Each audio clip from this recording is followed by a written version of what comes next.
els feligresos de la parròquia de Sant Pere varen encarregar un retaule perquè presidís l'altar de l'església de Sant Miquel. El varen encarregar a Jaume Cirera, però l'any 1450 ell va morir i el va acabar en Guillem Talarn, que era un membre del seu propi taller. En aquella època els retaules es contractaven als tallers i tenien un valor econòmic en funció de les dimensions, en funció de les colradures, en funció de la decoració que se'ls volia afegir. En aquest cas, aquest retaule va costar 100 florins, a diferència, per exemple, del retaule major de Sant Pere, que em va costar 272. Aquesta era la diferència per les dimensions i per els pintors, la categoria que tenien i el caché que tenien en cada moment.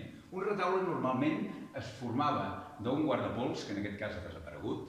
A la part superior, al pinacle, en aquest cas, hi ha una escena del judici final, presidit pel propi Jesucrist, i la part central, com no hauria de ser d'una altra manera, està presidida per Sant Miquel. Sant Miquel, a la part central, en l'escena del passatge de les ànimes, aquí es veuen els àngels que diuen cap a un cantó i els dimonis que diuen cap a un altre, i algunes de les escenes més importants en les taules laterals de la vida de Sant Miquel. Per una banda, la seva primera aparició a Itàlia, al Monte Gargano, per l'altra, l'ofertació de l'Eucaristia, però també algunes escenes, com la que podem veure a la banda esquerra, relacionades amb la tortura, relacionades amb aquests monstres infernals que es convertien i que es passejaven per la part infernal, per la part inferior.